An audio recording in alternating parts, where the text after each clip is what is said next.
Bom dia. Vamos fortalecer esse bom dia? Bom dia! Sejam todos muito bem-vindos mais uma vez à nossa reunião das manhãs de domingo, nesse lindo domingo de sol, primeiro domingo do mês de agosto. É uma alegria. Tem alguém aqui hoje pela primeira vez? Seja muito bem-vindo. Qualquer informação que queira, qualquer dúvida, ao final pode se dirigir à mesa. Então, todos prestaram atenção nos avisos? Eu gosto sempre de falar, vocês me ouvem falando isso toda semana, né? Mas é muito importante, quando a gente observa os avisos, nós vamos perceber que a nossa casa ela é uma casa viva. É uma casa em que, através do trabalho voluntário, através da doação de cada um, que é peça muito importante para que essa casa possa funcionar, muitos trabalhos acontecem. Os cursos, os atendimentos, evangelização, as reuniões. Então, é essa casa que nos acolhe, que nos proporciona estarmos sempre aprendendo, fazemos amizades, é um local muito fraterno. Então, nós agradecemos sempre a oportunidade de estarmos aqui. Então, agora nós vamos unir nosso pensamento na leitura, depois a prece, e em seguida o nosso companheiro, Luiz Jerônimo, vai nos trazer a palestra da manhã de hoje. Então, do livro Fonte Viva, psicografia de Francisco Cândido Xavier pelo Espírito Emmanuel, lição 96, Além dos outros. Não fazem os publicanos também o mesmo? Jesus, Evangelho de Mateus, capítulo 5, versículo 46.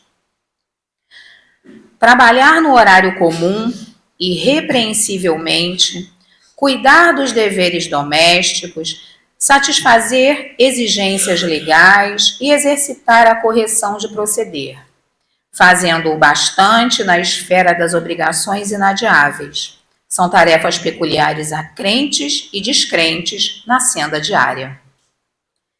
Jesus, contudo, espera algo mais do discípulo. Correspondes aos imperativos do trabalho diuturno, criando coragem, alegria e estímulo em derredor de ti? Sabes improvisar o bem onde outras pessoas se mostraram infrutíferas? Aproveitas com êxito o material que outrem desprezou por imprestável?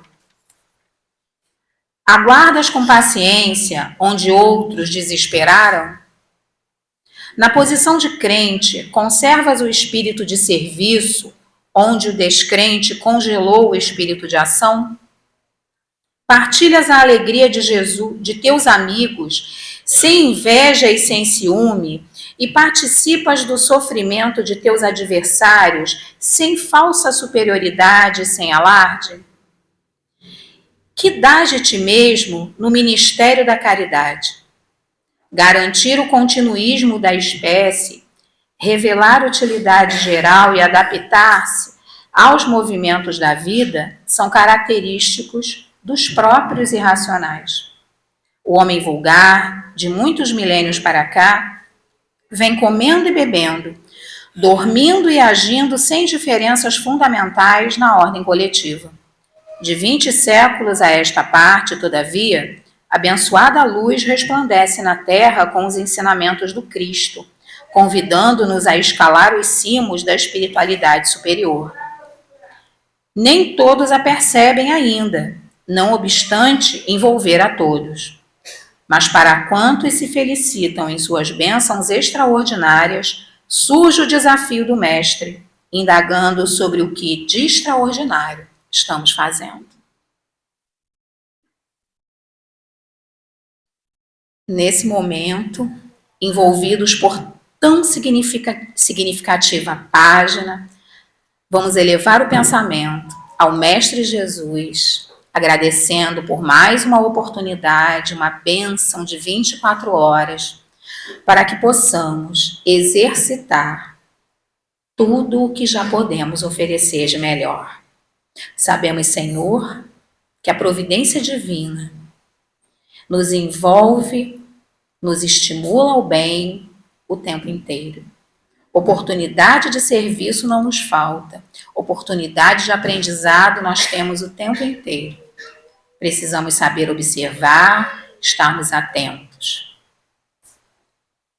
Que sejamos, no lugar que o Senhor nos coloca, o melhor que pudermos ser, em Teu nome e em nosso benefício. Porque assim, sabedores de que tudo o que fizermos de bom, na verdade é primeiro para nós, compreenderemos o quanto nós necessitamos do bem que fazemos, que estendemos para o outro. O Senhor nos espera no outro. E assim, nessa manhã, unidos de coração, de pensamento, de intenções, buscando aprender mais para podermos agir melhor, nós te agradecemos e também te pedimos que nos abençoe as intenções, que envolva nossos caminhos, nossas vidas, nossos afetos, todos aqueles que passam pelo nosso pensamento e que precisam, Senhor, do teu auxílio, que envolva a todos que nesse momento não enxergam caminho, têm lágrimas nos olhos, têm os ombros pesados por tantas tarefas a cumprir, que possam ter esse encontro contigo e compreender, Senhor, que a vida é muito, muito mais do que os nossos olhos podem enxergar. Muito obrigada. Permite-nos aproveitar todos os ensinamentos que o nosso companheiro Luiz Jerônimo nos trará nessa manhã. Envolva o nosso companheiro e que de nossa parte estejamos atentos, estejamos alertas para sairmos daqui um pouquinho mais ricos do que quando aqui chegamos. Muito obrigada por tudo. Que assim seja. E agora eu passo a palavra ao nosso companheiro Luiz Jerônimo, da nossa casa, que vai nos falar sobre a parábola da viúva e do juiz iníquo. Alô? Estão me ouvindo bem aí? Isso é muito bom. Pessoal, bom dia a todos. Esse bom dia maravilhoso, conforme a nossa amiga falou, esse domingo bonito, gostoso, com esse sol. Eu estou vindo de Niterói agora, passei por uma corrida, eles fecharam a ponte, fizeram o favor de fechar a ponte de Niterói para fazer uma corrida. Então, assim, foi lindo e maravilhoso chegar aqui. É engraçado, uma das coisas que eu vou falar aqui na palestra é com relação à nossa fé, né? E aí eu mandei mensagem para a Kátia, que é a menina que organiza aqui. Eu falei, Kátia, olha, eu estou desde 6 horas tentando atravessar a ponte de Niterói. Tem uma corrida, só tem uma faixa, mas vamos lá. Não, vai dar tudo certo. Vem com fé que vai dar. E aí, a fé realmente, eu coloquei à prova hoje a minha mostarda, né? Meu grão de mostarda. Pessoal, hoje nós vamos fazer um estudo sobre um dos ensinamentos do nosso amado Mestre Jesus, onde ele nos deixa uma bênção através dessa parábola, que é a parábola do juiz, da viúva e do juiz iníquo. Como a gente sabe, Jesus ele nos deixou inúmeras parábolas, e sendo algumas delas bem curtinhas, outras já um pouco maiores, e essa parábola ela é uma parábola de 8 versículos, mas de uma riqueza absurda. A gente sabe que, independentemente da quantidade de palavras, o que importa realmente é aquilo que nosso Mestre Jesus nos deixou, a mensagem que ele nos deixa através de cada uma delas, e que nos traz muito a reflexão. E aí, o que significa iníquo, né? Ser iníquo? Segundo o dicionário da língua portuguesa, iníquo significa contrário à equidade, né? Injusto, perverso, mau. Então a gente vê que aqui, por esse adjetivo, a gente vê que aquele juiz que Jesus cita na parábola, ele não é um juiz que trata as pessoas com equidade, que trata as pessoas com justiça, né? E isso por si só já é extremamente preocupante. Por quê? Além do fato dele ser dessa forma como ser humano, injusto, iníquo, existe também toda a responsabilidade da toga. Ele é um juiz. A responsabilidade da toga, o peso da toga e a responsabilidade social que está atrelada ao cargo. Então, mas a gente não vai se atentar simplesmente no significado da palavra, e sim quais foram as mensagens que o nosso Mestre Jesus nos traz através da sua parábola. Afinal de contas, o Espiritismo está aqui para isso, né? É através do Espiritismo que nós conseguimos entender tudo aquilo que Jesus nos deixou como legado, que nós não tínhamos condições de entender, mas agora nós temos. É óbvio que esse processo ele é paulatino, né? Ele acontece de acordo com a nossa marcha evolutiva e a nossa capacidade de compreensão ao longo da nossa existência. E não dá para a gente já de cara ler toda a literatura espírita e sair ali já sabendo tudo. Agora eu sei tudo, né? A gente sabe que esse processo ele é paulatino, ele é de acordo com o nosso grau evolutivo, né? E a gente tem que ler, reler, que a cada vez que a gente lê, a gente interpreta de uma forma, então a gente tem que ler de novo, e de novo, e de novo, e de novo, trocando experiências de coração aberto, que só assim a gente vai conseguir realmente abrir as nossas mentes, os nossos corações, para compreender todos esses ensinamentos que o nosso Mestre Jesus nos deixou, sempre orientados ao que ele nos disse nos primeiros, né, ensinamentos, que são o quê? Amai-vos, instruí-vos. Não é verdade? Esses são os ensinamentos primários que Jesus nos fala.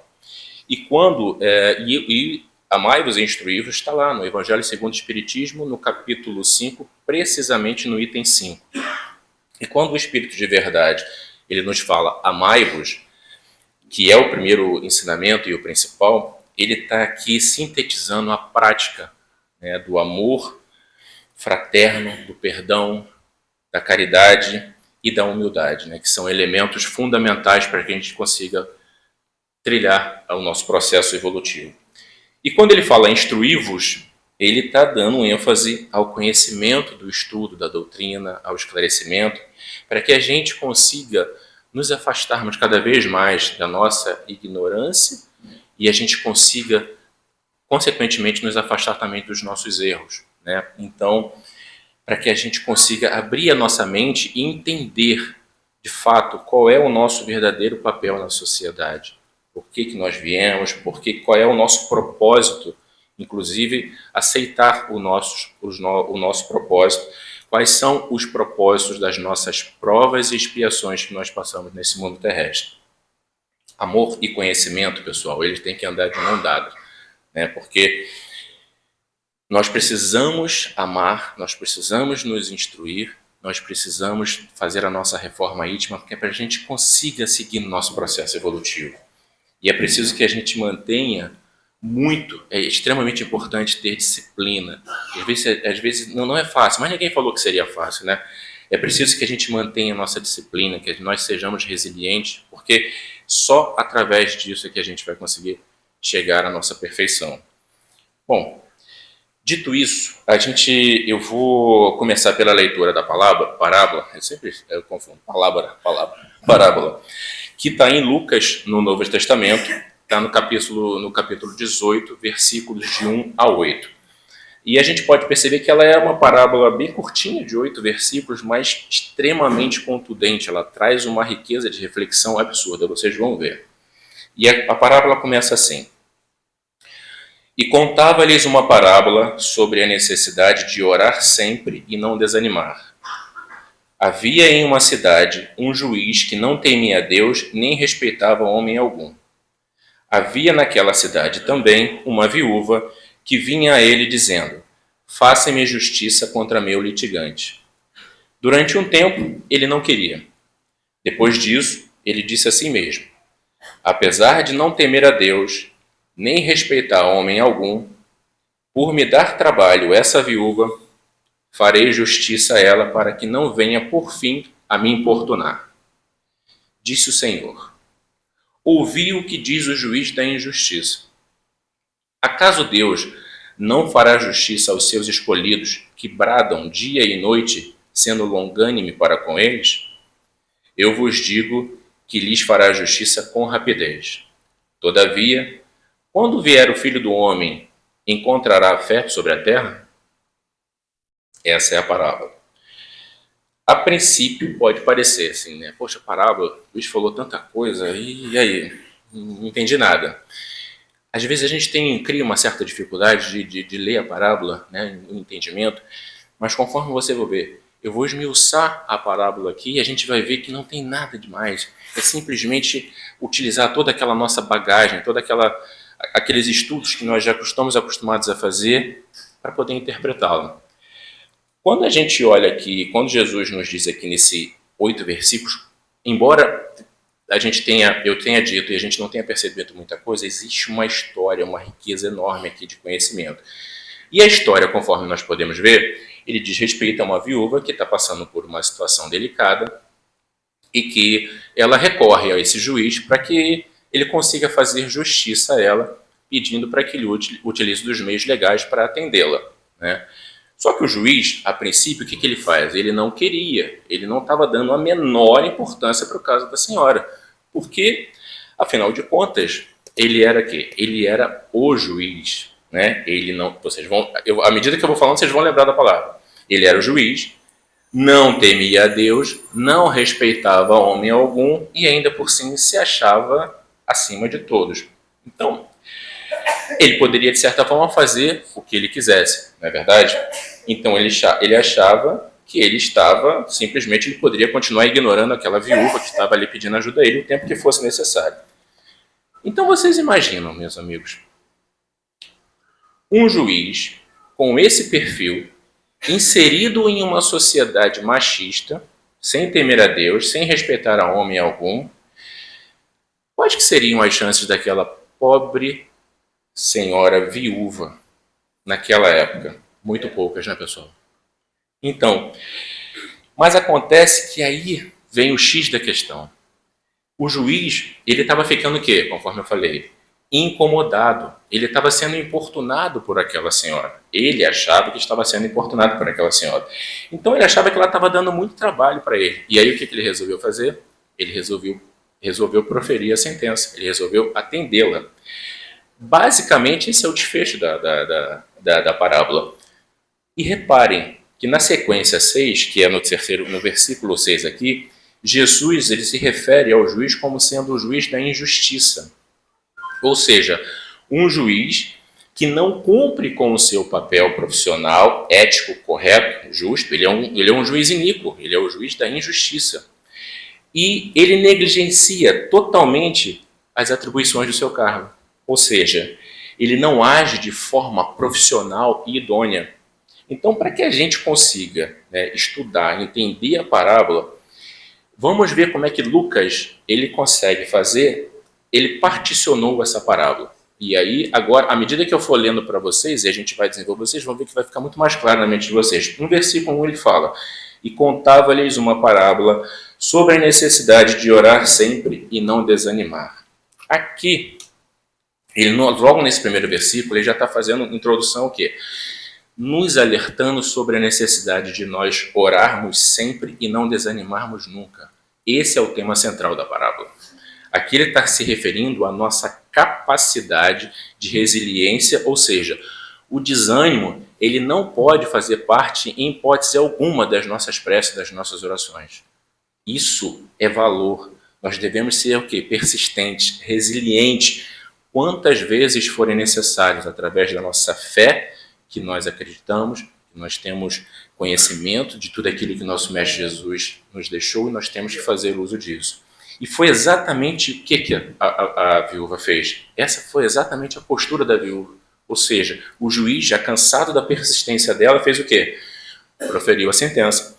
E esse exemplo de postura dessa viúva é óbvio que aqui ela está falando sobre uma questão material, ele queria foi pedir ajuda dela para uma questão material.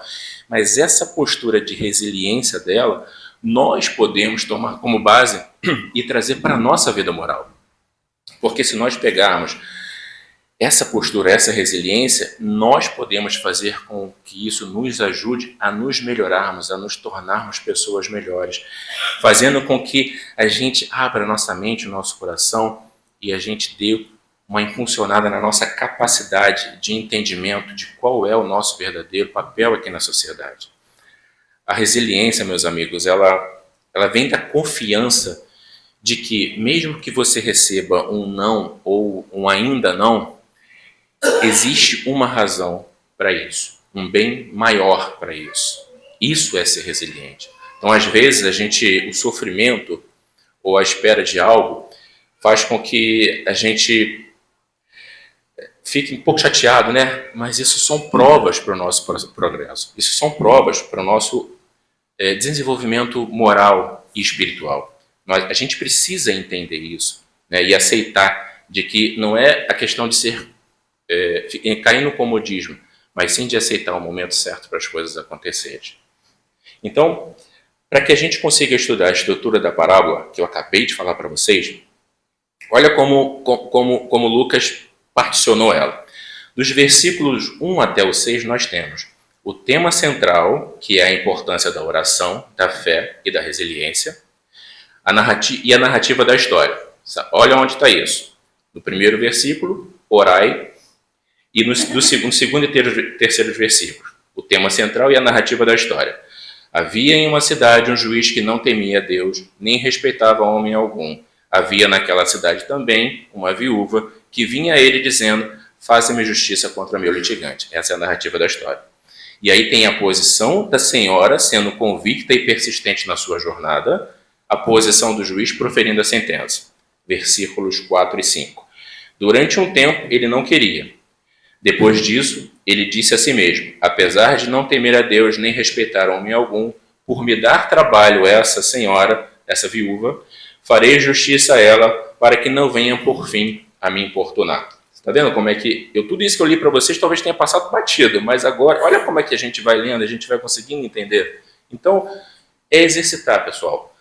Aí vem a afirmação de Jesus dizendo, quando ele fala que ele é o juiz da injustiça, ou seja, o juiz humano, e ele diz, versículo 6, disse o Senhor: ouvi o que diz o juiz da injustiça.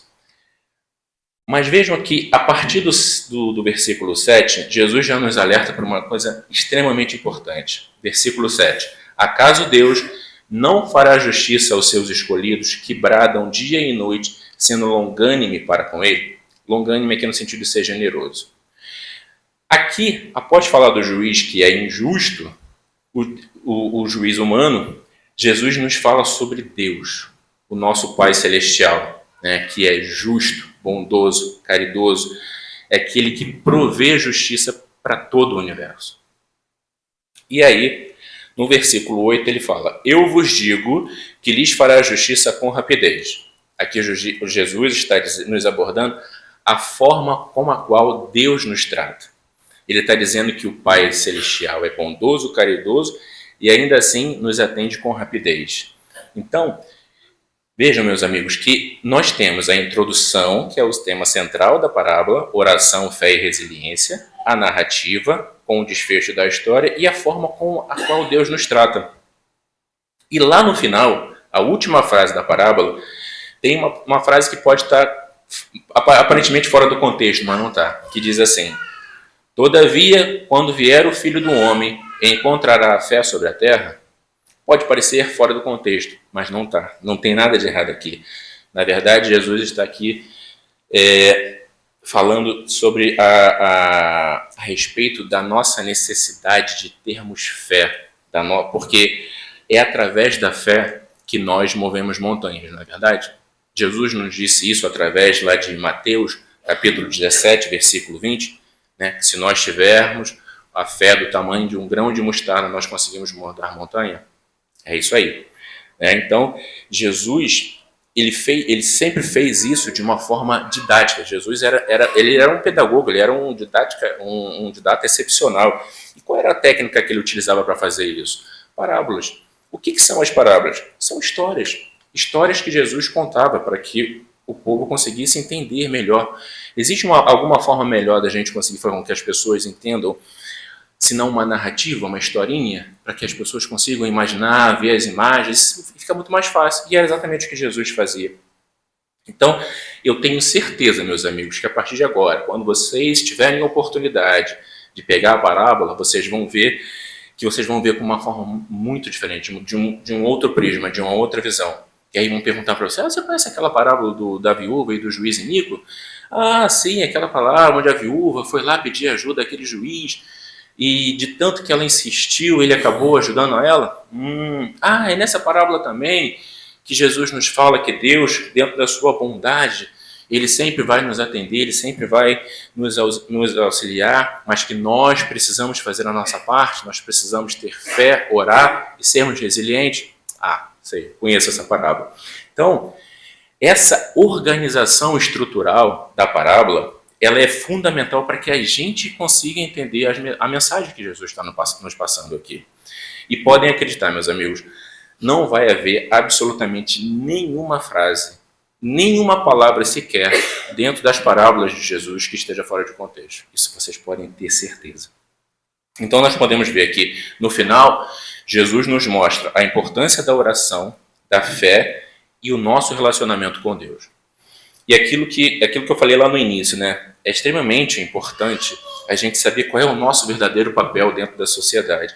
De forma, além de nós sabermos qual é o nosso papel dentro da sociedade, de que forma nós vamos nos conectar a Deus, né? Dentro da sua benevolência e tudo aquilo que Jesus, né, nos ensinou. Jesus é esse elo de conexão. Ninguém chega ao Pai senão por intermédio dele, né? Por isso que na introdução, no primeiro versículo, Jesus já nos orienta que é o tema central. Qual é o tema central da parábola? A oração, é a prece. Contava-lhes uma parábola sobre a necessidade de orar sempre e não desanimar. Esse é o versículo 1 da parábola que eu citei para vocês. Então, nós sabemos, né, ou ao menos deveríamos saber, que a oração ela é a solução para o medo, é a solução praticamente para tudo. Por quê? Quando a gente está com um problema, o que a gente faz? Qual é a primeira coisa que a gente faz? Meu Deus, me ajuda, o que está acontecendo? E agora, Senhor, o bicho está pegando. O que a gente faz? A gente apela, né? Mas por que a gente apela? Por que a gente faz essa apelação? Porque nesse momento, essa chamada, essa oração, mesmo que ali momentânea, ela nos acalma, ela reduz o nosso medo, ou seja, ela nos coloca em conexão com Deus e faz com que a gente, mesmo ali naquele momento momentâneo, naquele momento assim rápido, de desespero, ela nos dá esperança. Esperança porque a gente sabe e a gente tem fé e acredita que Deus vai nos retornar, Ele vai nos atender. E isso faz com que a gente, de certa forma, a gente se afaste do nosso medo, reduza a nossa ansiedade e a gente não desanime. Por quê? Porque a gente tem um entendimento de que o melhor está por vir e Deus vai nos atender.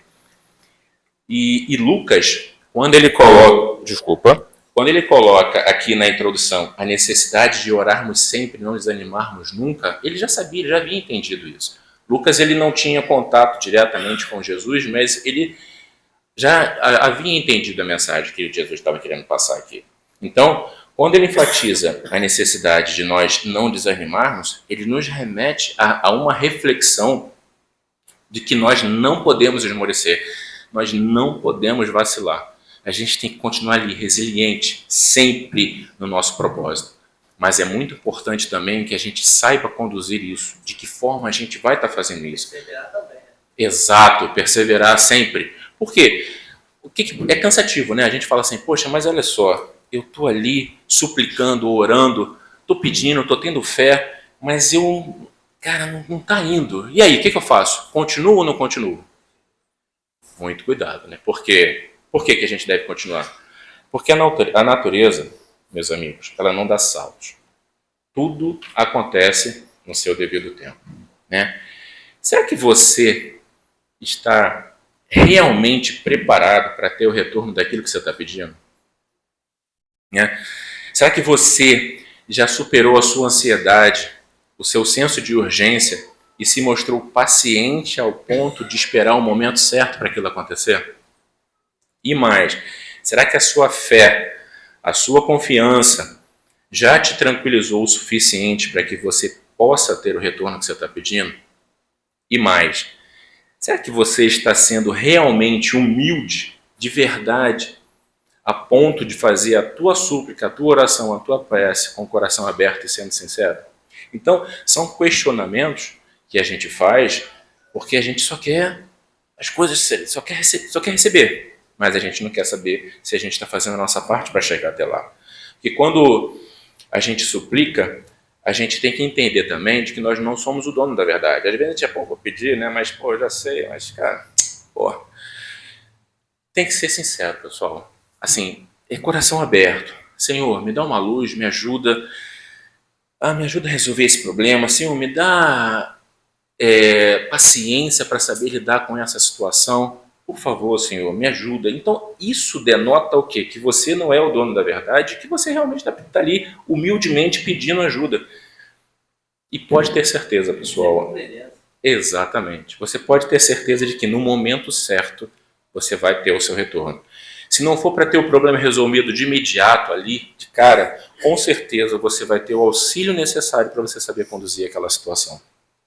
Mas além disso, é muito importante que a gente tenha o quê? Maturidade para que a gente e consciência daquilo que nós estamos pedindo. Né? Até porque, muitas das vezes, muitas coisas que a gente pede, a gente sabe que não vai poder ser atendido. Né? Porque se nós estamos pedindo para que Deus nos ajude a eliminar um determinado mal que nós estamos passando, nem sempre isso vai ser possível, porque se aquele mal, por qualquer motivo, ele for consequência dos nossos próprios atos, por exemplo, de acordo com a lei de causa e efeito, ele pode ser exatamente o remédio pelo qual você precisa estar passando, tomando, para poder fazer o quê? Se melhorar a sua moral espiritual e seguir em frente. Então, muito cuidado, meus amigos, porque embora muitas das vezes a gente não consiga entender isso, a gente acaba criticando, a gente acaba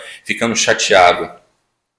Nós temos que ter em mente que por trás de todo o acontecimento, por trás de tudo aquilo que nos arremete, vão existir as leis da benevolência, as leis divinas, e no momento certo as coisas vão ficar mais claras para a nossa mente. A gente vai conseguir entender aquilo, então tem que ter muita paciência, tem que ser muito resiliente. E o nosso esforço, ele é no intuito de nós entendermos realmente e buscarmos o conhecimento pelaquilo que nós estamos passando, porque isso é fundamental para o nosso crescimento moral. É fundamental para nós acelerarmos o nosso processo evolutivo. Nós podemos até esquecer, mas nós somos corresponsáveis pelos nossos destinos, através das nossas vontades, mas a gente deve fazer isso com base nas leis universais e sob os ensinamentos do nosso Mestre Jesus. O nosso planeta, ele é um mundo de provas e expiações, pessoal. Então a gente sabe disso, além de ser o quê? A grande escola da vida, não é verdade? Então é natural de que a gente sofra e que a gente aprenda com os nossos erros. Mas a gente tem que fazer isso de forma que a gente consiga tirar lições. Não existe isso, lições aprendidas, passei por um determinado momento, lições aprendidas. É importante que a gente tire as lições necessárias para nós nos aprimorarmos, para nós seguirmos no caminho à perfeição, porque nós vamos ser perfeitos, nós somos fadados a isso, não tem jeito. Por isso que nós temos que tomar muito cuidado para que a gente não se deixe levar pelas nossas vicissitudes. A importância de nós enxergarmos uma linha tênue que existe entre nós estarmos numa relação de poder, que às vezes nós podemos achar, eu posso fazer, eu faço, eu aconteço, nada me abala, é assim. E existe uma linha tênue em você pensar dessa forma e realmente saber qual é a realidade, aquilo que está acontecendo. E quando nós olhamos aqui para a parábola, se a gente olhar do ponto de vista do juiz, a gente vê que aquele juiz ali, que não teme a Deus, que não respeita homem algum, ou seja, ele está, com relativo poder, ele está fazendo o quê? Olha isso. Não teme a Deus, não respeita homem algum, é um juiz, tem poder e inserido numa sociedade sem ter a menor preocupação com o próximo, sem ter a menor preocupação, respeito para com o seu próximo. Tanto é que a viúva chegava lá para ele, insistentemente pedindo ajuda, e o que ele fazia? Ele simplesmente a ignorava, ele não estava nem aí, ele não dava importância. Então, esse ponto é bastante sensível, porque o fato do juiz se posicionar nessa forma, e ele tem um peso enorme da sua toga, ele está ali representando uma atividade milenar, de extrema importância para a nossa sociedade. Só para a gente ter uma ideia, meus amigos, desde a antiga Babilônia, lá em 2000 anos antes de Cristo, já havia sido escrito o primeiro código de leis, que é o primeiro código de leis da história, que é o Código de Hammurabi. Vocês já devem ter ouvido em algum momento falar do Código de Hammurabi. O Código de Hammurabi, ele é famoso porque ele tem 2 mil anos antes de Cristo, 282 leis que falam sobre as questões sociais, econômicas e jurídicas. Além disso, ele estabelece formas de punição para delito e falta de conduta. Então, olha quanto tempo o ser humano ele já está escrevendo os códigos de leis que existem para a humanidade. E aí, com essa inscrição dessas leis, com a determinação dessas leis, o que a gente precisa? De uma pessoa para fazer o quê? Os julgamentos. Olha a figura do juiz aí. Olha há quanto tempo os juízes têm conexão com a nossa humanidade. Há 4.000 anos, 2.000 antes na Babilônia, 2.000 antes de Cristo, o Código de Hammurabi, e mais de 2.000 anos. Então, há 4.000 anos, a importância do papel desse cargo na sociedade. Né? Logo, a gente vê o quão importante é essa função para a sociedade na qual nós vivemos. Desculpa, não entendi. Tem, é por aí. Se você, porque eu não me lembro, você lembra qual museu que está, Paty? No Louvre, está no museu, essa pedra do Código de Hammurabi, ela está no Museu do Louvre, né, em Paris. E se você dá um Google lá depois, você vai ver, você pesquisa, é hiper interessante. Então, a gente logo vê a importância disso, e por isso a seriedade e a responsabilidade com a qual esse juiz, ele deve lidar com as pessoas. Né? A gente vê lá no Antigo Testamento, no segundo livro das Crônicas, tem uma passagem que fala sobre a reforma judiciária promovida pelo rei Josafá, que era o rei de Judá. Segundo os relatos bíblicos, esse rei Josafá, ele era descrito como sendo um rei justo e piedoso e que seguia os caminhos do Senhor. E ele estabeleceu juízes em todo o reino. E ele disse para esses juízes que eles deveriam julgar com justiça, lembrando a eles que o julgamento que eles faziam não era apenas humano, mas sim da parte de Deus. E aí, no versículo 19, capítulo 6, lá, o Josafá fala para os juízes: vede o que fazeis, porque não julgais da parte do homem, senão da parte do Senhor. Ele está convosco ao julgar-te. Aqui ele está falando literalmente que o juiz ele deve julgar da parte de Deus e não da parte do homem. E aí, nesse mesmo contexto dessa passagem, ele fala aos juízes recém-nomeados, essa frase aqui: agora, pois, seja o temor do Senhor convosco, guardai e fazei-o, porque não há no Senhor Deus iniquidade, nem acepção de pessoas, nem aceitação de presente. Aqui fica claro que ele ordena para esses juízes para que eles atuem com temor a Deus, responsabilidade e imparcialidade. Então, o que isso significa? Que o julgamento ele deve refletir a justiça divina, que Deus não aceita corrupção e não é parcial, e que o temor do Senhor deve guiar as suas ações.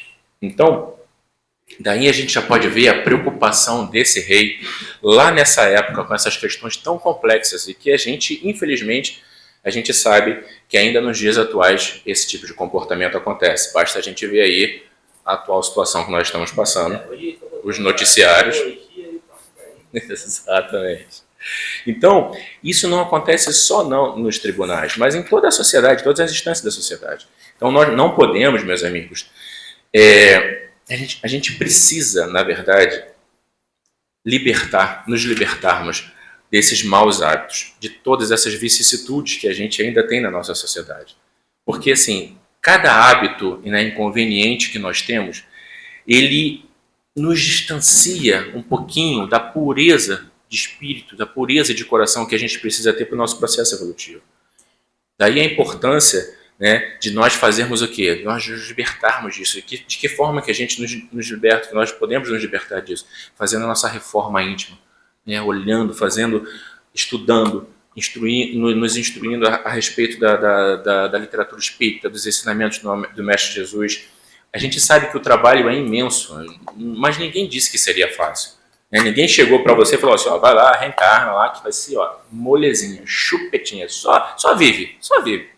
Não, a gente sabe.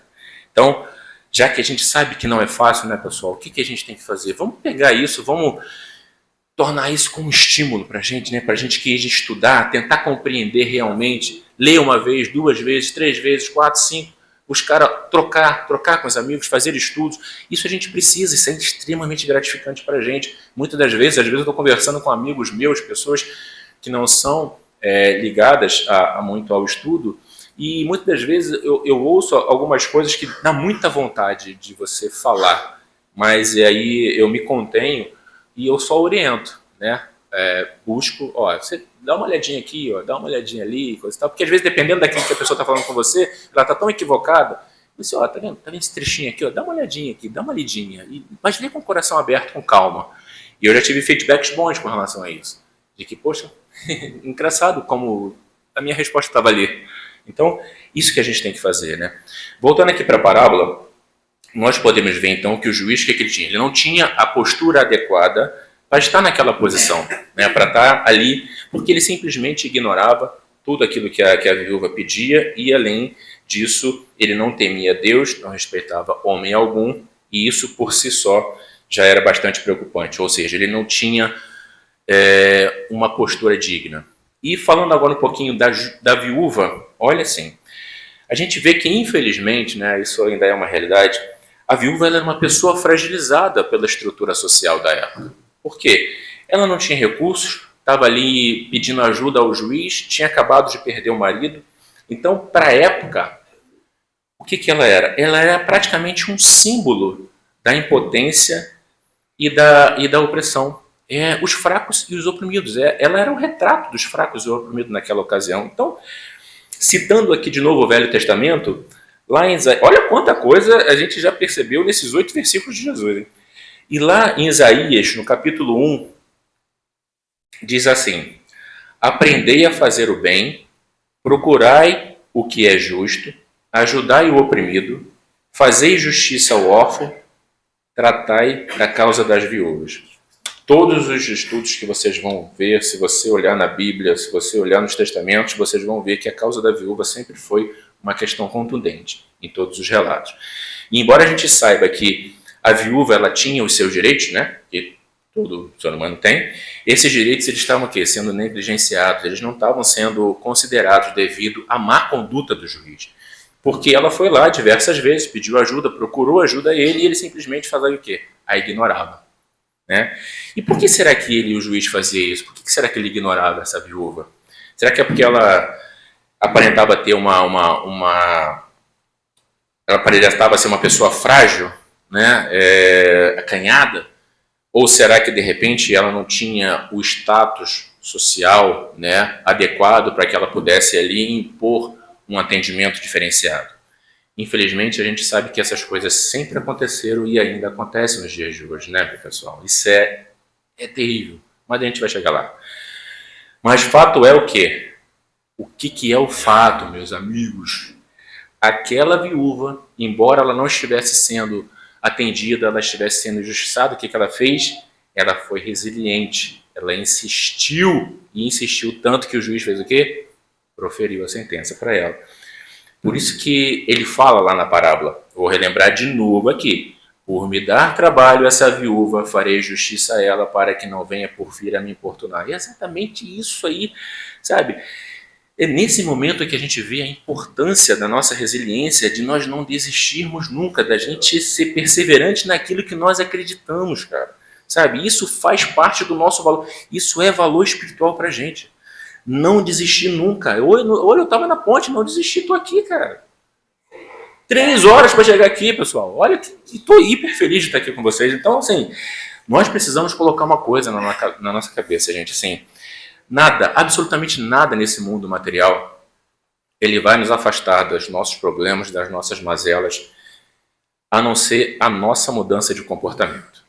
A gente precisa virar essa chave. A gente precisa fazer essa mudança de pensamento, essa mudança de comportamento, né, que eles são tão importantes que eles acabam nos protegendo a como lidar com todas essas situações controversas que a gente passa na nossa vida, né? E aí a gente seguir com o nosso objetivo. Mas, pasmem, a gente demora demais para acordar. A gente não se dá conta disso.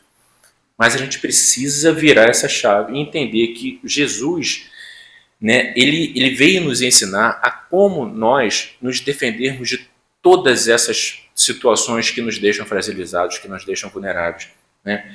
Seguir em frente com força e perseverança.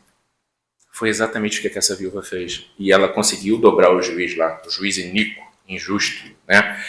Então, quando Jesus, lá no final da parábola, ele indaga: acaso Deus não fará justiça aos seus escolhidos?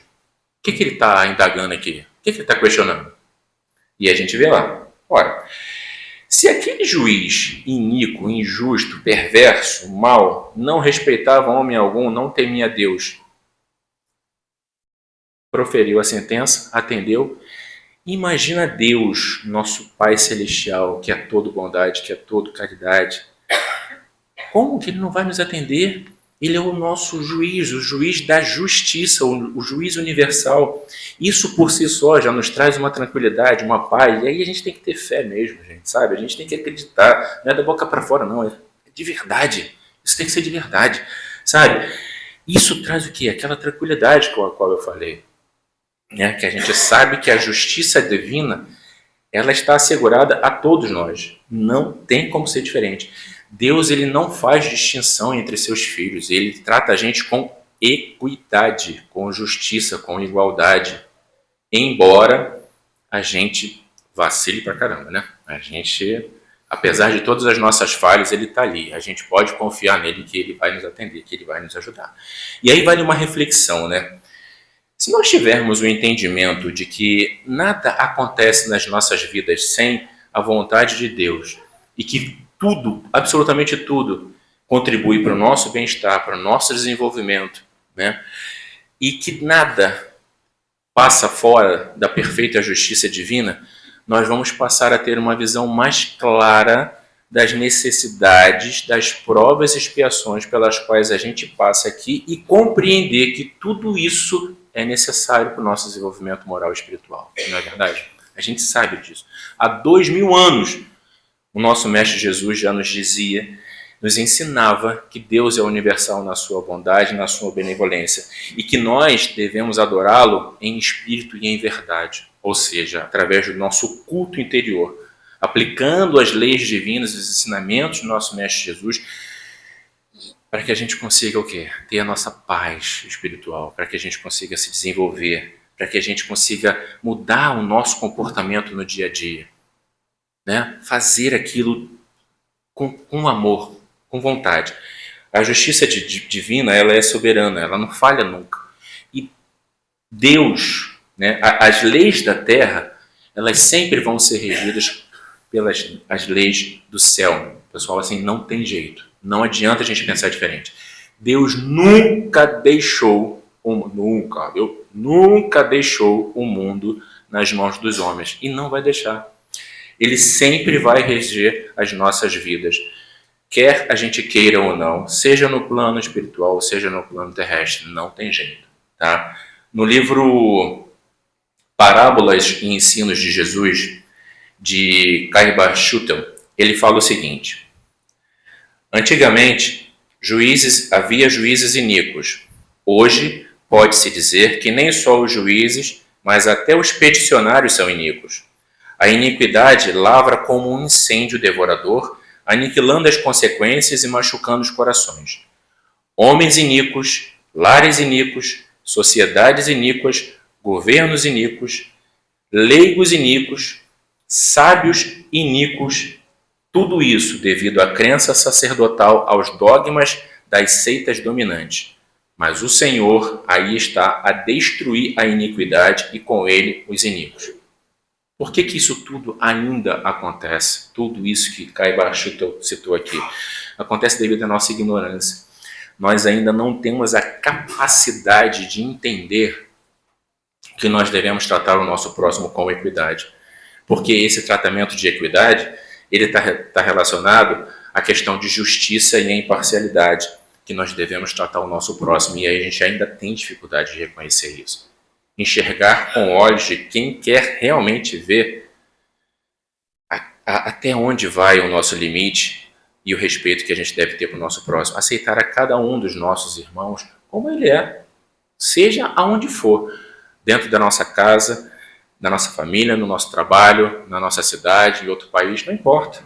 Enquanto o homem alimentar, o orgulho, o egoísmo, ele vai sofrer as consequências dessas imperfeições consigo e também no ambiente no qual ele está inserido. Não tem jeito.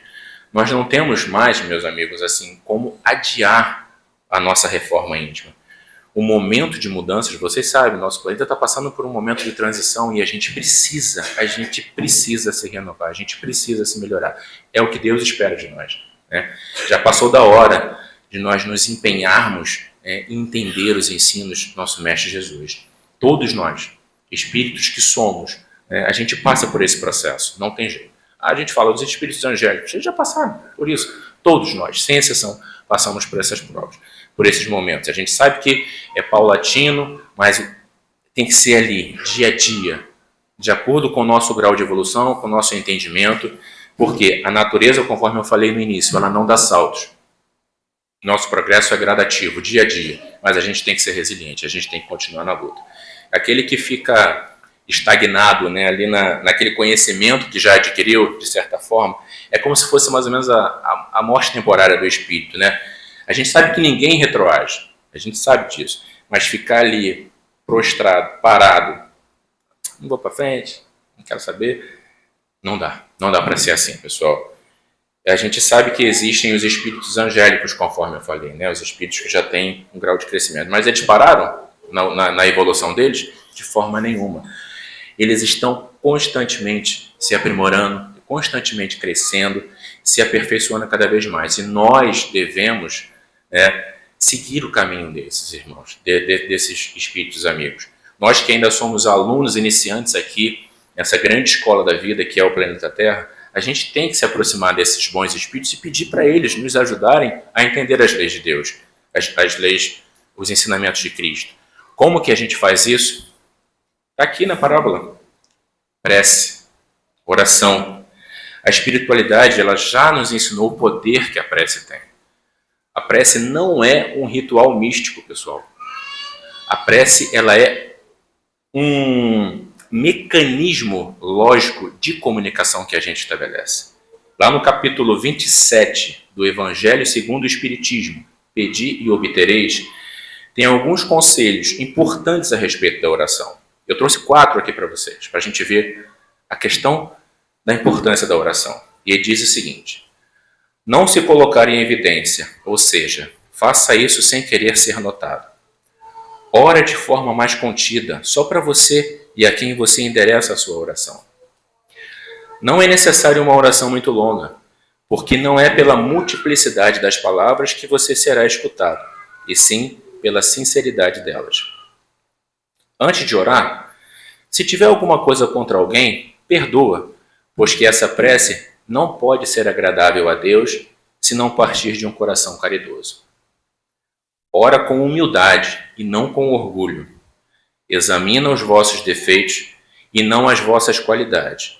E se você se comparar aos outros, procura primeiro o que é de mal em você. Então, por aqui, a gente vê que é possível a gente fazer um uso dessa poderosa ferramenta que é a oração. E, de certa forma, ou seja, de certa forma não, diretamente proporcional, nos aproximarmos de Deus, nos conectarmos a Ele e através e também das suas benevolências, da sua benevolência. E, gente, isso é pedir, a gente pode pedir. Deus, através das nossas sinceras orações, das nossas preces, Ele sempre vai nos exaltar. Jesus, Ele já nos ensinava isso. A gente pode pedir? Claro que a gente pode pedir, a gente deve pedir. Jesus nos incentivava isso. Sabe por que Jesus nos incentivava isso? Está escrito lá, ó, em Marcos, capítulo 11, versículo 24. Seja o que for que peçais na prece, crede que o obtereis e concedido vos será o que pedirdes. Então, assim como Jesus ele já nos incentivava, não há mal nenhum da gente pedir, né? Mas é preciso que a gente tenha o quê? Muita consciência daquilo que nós estamos pedindo, né, pessoal? Muita gente diz que, inclusive o Kardec até falou sobre isso aqui, mas se Deus sabe tudo que eu quero, que eu preciso, se Ele é o Senhor Supremo, já sabe de tudo que eu preciso, deixo de precisar, para que eu vou pedir? Para que eu vou ficar pedindo? Será que Ele por acaso vai mudar as leis universais para me atender? Olha, e aí o Kardec, lá nos comentários do próprio capítulo 27, ele responde, tem uma explicação aqui bacana sobre isso, que o Kardec fala assim: há, pois, devido à sua iniciativa, sucessos que forçosamente escapam à fatalidade e que não quebram a harmonia das leis universais. Do mesmo modo que o avanço ou atraso do ponteiro de um relógio não anula o movimento sobre a qual se funda o mecanismo. Portanto, é possível que Deus aceda a certos pedidos, sem perturbar a imutabilidade das leis que regem o conjunto, subordinada sempre essa anuência à sua vontade. Então a gente vê, pela explicação aqui de Kardec, que nós podemos pedir, e se possível, sermos atendidos. Né? Porque Deus ele não vai de forma nenhuma revogar as leis universais para nos atender. Não é isso que vai acontecer de forma alguma. Essa metáfora do relógio aqui que Kardec coloca, dá para entender perfeitamente. Você imagina lá que o mundo é um relógio, que é um grande relógio, né? Que tem lá os seus ponteirinhos sendo movimentados, né? Lá, bonitinho. Isso tudo funcionando lá dentro daquele mecanismo todo do relógio, funcionando perfeitamente. Então, está tudo lá. Aí a gente faz uma prece, a gente faz uma oração. Será que com isso, esse nosso pedido, esse ponteirinho mexendo um pouquinho para frente ou para trás, vai mudar a destruição? E 5 minutos, ó, vou falar rapidinho. Será que com isso vai mudar o mecanismo universal? Não, não vai. É exatamente isso que Kardec está falando aqui. Então, se nós pedirmos, orarmos, o que vai acontecer? A gente vai ver de uma forma diferente a hora. Se a gente mexer o ponteirinho para frente ou para trás, essa hora ela vai ser mudada, não vai? Mas isso não vai mudar em nada o mecanismo. E é exatamente o que Kardec está falando. Deus pode nos atender sempre que possível, mas nunca Ele vai deixar de nos dar uma resposta. Então, Ele sempre vai nos ouvir quando seja possível. Mas é preciso o quê? Ter resiliência, ter paciência para isso. E quando os filhos fazem os pedidos aos seus pais, eles deixam tudo acontecer? Não. Vai ter coisas que a gente não vai poder. Vocês que têm filho aqui, quando o filho de vocês pede alguma coisa, ele fala, pô, tá liberado, tá liberado. Se a resposta for assim, muito cuidado, hein, pessoal. Bom, vamos lá. Isso que eu estou falando, nisso tudo os bons espíritos, né, que a gente pode estar pedindo, eles vão estar sempre nos atendendo na prece, na oração, em tudo que a gente precisar, pessoal. Porque muitas vezes parece assim, às vezes a gente cansa, né? Fala assim, pô, estou pedindo, estou sendo socorrido, mas está demorando. A gente precisa saber que nós precisamos fazer a nossa parte. Deus ele não vai nos dar de mão beijada tudo aquilo que a gente quer. A gente precisa fazer a nossa parte. O mérito tem que ser nosso. E é importante que a gente tenha plena consciência disso. Tá? E para finalizar, é aquela história, né, pessoal? Ajuda-te a ti mesmo, que o céu te ajudará. Não é verdade? E para finalizar aqui, nós vamos ver o que o Emmanuel nos ensina lá na lição Nunca Desfalecer, que está no livro Fonte Viva. Ela acabou de ler um trechinho do Fonte Viva aqui. Ele diz assim, o Emmanuel: atrás de um enigma resolvido, outros enigmas aparecem. O que ele está querendo dizer aqui? Estou passando por um problema, por uma situação difícil, delicada, e aí consigo resolver esse problema. Opa, que alívio, maravilha. O que vem daqui a pouquinho? Outro problema. Mas por que isso acontece? Qual é a natureza do nosso mundo, pessoal? Provas, expiações. Então, o que nós vamos ter uma atrás da outra? Provas e expiações. Não tem jeito. Então, é engraçado isso, né? Porque a gente não se dá conta disso, mas é a nossa realidade. Nós somos guerreiros, nós somos lutadores. A gente está aqui por um propósito, por um motivo, e a gente tem que acreditar nisso, pessoal.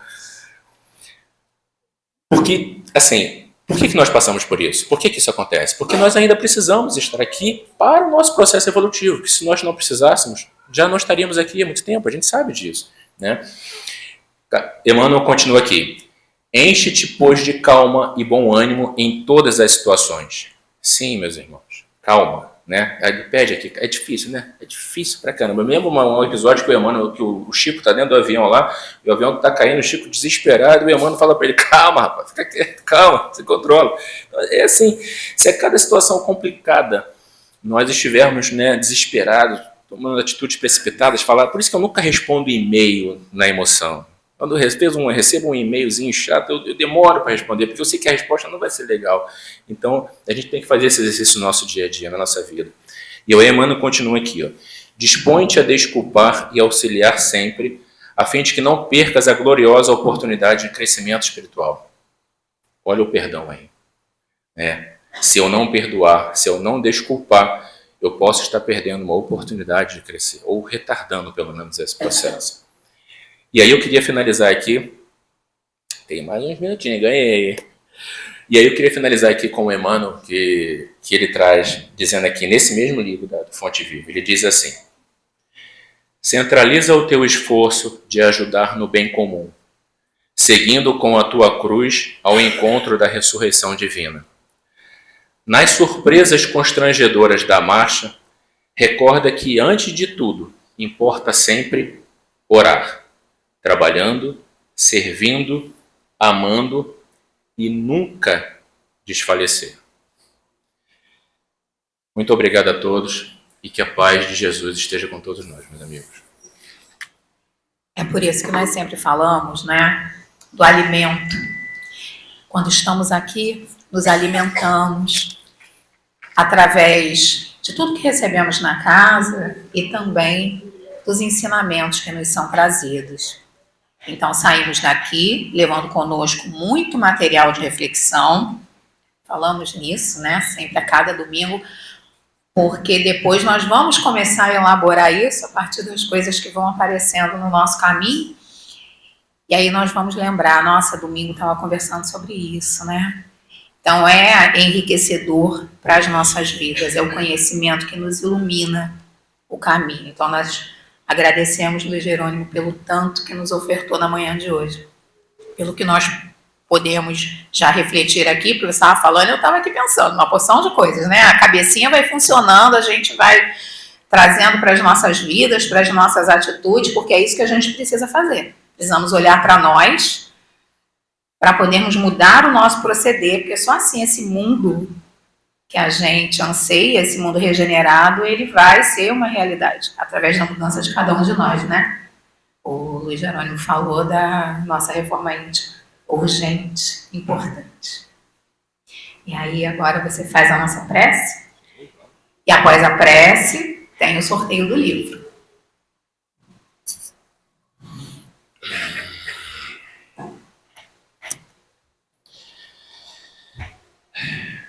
Vamos fechar os nossos olhos, abrir as nossas mentes, abrir o nosso coração e agradecermos, né? Deus Todo-Poderoso, amado, justo, bondoso. Jesus, nosso irmão, nosso amigo, nosso governador planetário, nosso modelo. Espiritualidade amiga, que tanto nos ajuda, que tanto nos intui. Nós queremos agradecer, de coração aberto, por mais essa oportunidade de estarmos aqui hoje, Pai, em Teu nome, em nome de Jesus, em nome de toda a espiritualidade. Agradecer pelos ensinamentos, Pai, pela oportunidade de podermos mais uma vez plantarmos mais uma sementinha do Teu conhecimento, da Sua sabedoria, dos Teus ensinamentos em nossos corações e nossas mentes, Pai. Que nós possamos, de fato, aproveitar tudo isso que nós ouvimos aqui hoje, Pai, e levarmos para as nossas vidas, para os nossos lares, para os nossos amigos, para os nossos entes queridos e para todos aqueles que a gente possa alcançar. Aqueles que não puderam estar aqui hoje, Pai, mas que a gente leve a nossa energia, o nosso bom pensamento para essas pessoas, de forma que a gente possa confortar o coração delas, caso estejam passando por algum infortúnio. Aprendemos, Pai, hoje, que a viúva, embora fragilizada pelas circunstâncias, foi resiliente, foi perseverante. E que a gente consiga trazer para as nossas vidas, Pai, essa mesma conduta com os nossos pais, com os nossos filhos, com os nossos familiares, amigos, colegas de trabalho, pessoas que podem, de repente, estar em outro país, que a gente consiga, Pai, trazer para os nossos lares, para os nossos corações, o conceito do amor universal, Pai, que Tu nos ensina e que nós ainda chegaremos lá.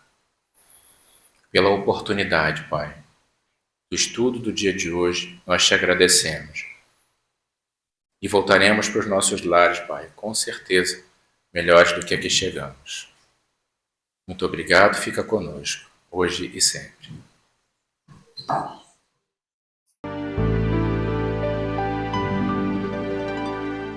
Chega de lamentar-nos tanto e afogarmos em pranto todo o poder da fé.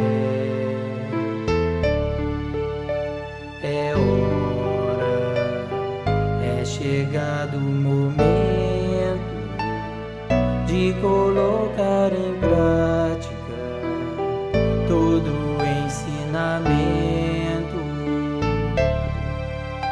Se vives agora em sofrimento, eleva o pensamento e agradeça ao Pai, pois saiba, essa é a maneira de sanar nossas faltas, todo mal que se faz.